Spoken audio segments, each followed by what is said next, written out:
Bila timbul isu salah laku, isu moral atau isu integriti melibatkan orang atasan atau pasukan keselamatan, selalunya kita akan dengar ayat kelas ini. Ini adalah kes terpencil, jangan risau, keadaan terkawal. Tapi tuan-tuan, benda ini bukan isu terpencil dan bukan juga isu kecil. Bila pemimpin atau pihak berkuasa mula bercakap benda ini isu kecil, makanya makin risaulah kita. Sebab sejarah dah buktikan keruntuhan sesebuah negara atau empayar selalu bermula daripada isu kecil, iaitu akhlak pemimpin yang rosak, yang kemudiannya jadi barah yang tidak boleh diubat. Tidak percaya? Jom kita tengok kisah Raja Farouk dari Mesir. Dia ini pemerintah terakhir dinasti Muhammad Ali. Masa dia naik tahta umur 16 tahun, rakyat sangat menyayanginya. Tetapi rupa-rupanya Farouk ini ada sisi gelap yang sangat memalukan.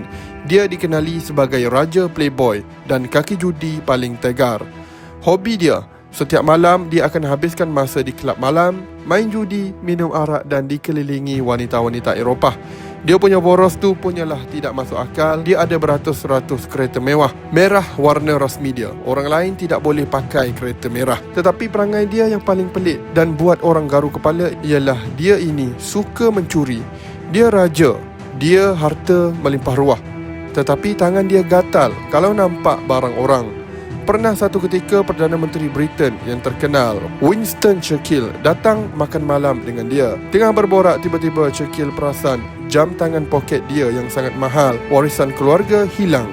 Suasana menjadi panik. Rupa-rupanya Raja Farouk sudah sakau jam itu senyap-senyap. Bila kantoi, Farouk buat muka tak bersalah. Dia pulangkan balik sambil gelak-gelak.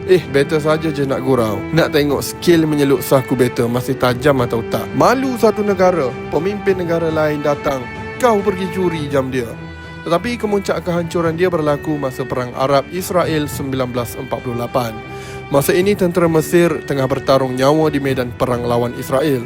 Rakyat Mesir tengah bersemangat nak pertahankan tanah air. Apa Raja Farouk buat? Dia sibuk berperang di meja judi di Eropah. Lebih teruk lagi, timbul skandal senjata rosak. Dikatakan duit yang sepatutnya beli senjata canggih untuk tentera sudah diseleweng oleh kroni-kroni Istana Farouk. Akibatnya askar Mesir di medan perang dapat senapang yang meletup dekat muka sendiri dan bom tangan yang tidak meletup bila dibaling. Ramai perwira Mesir mati katak, bukan sebab musuh hebat, tetapi sebab raja mereka khianat. Akhirnya tentera Mesir sudah tidak boleh tahan sabar.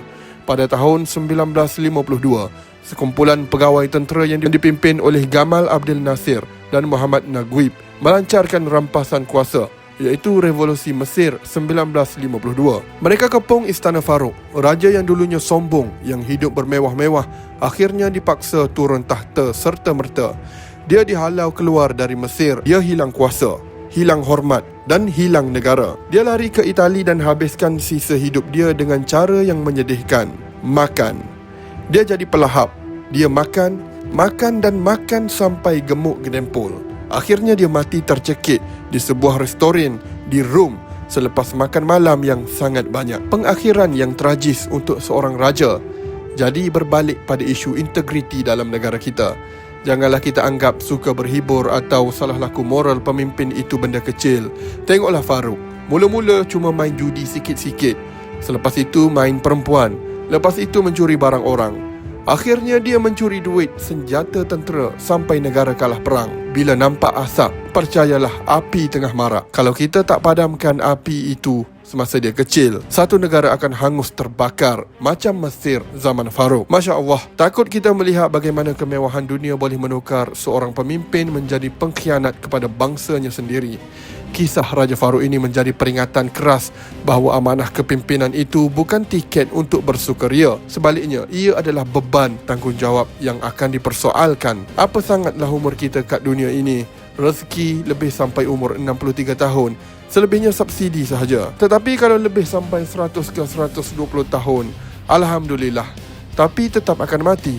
Bayangkan kat padang mahsyar nanti berapa lama dekat sana. Tetapi sebelum itu, kita kena hadap dulu alam barzah. Moga Allah lindungi negara kita daripada pemimpin yang meletakkan nafsu perut dan hiburan mereka mengatasi nyawa dan kebajikan rakyat jelata. Terima kasih kerana meluangkan masa menonton video ini. Saya harap ia memberi inspirasi dan maklumat kepada anda.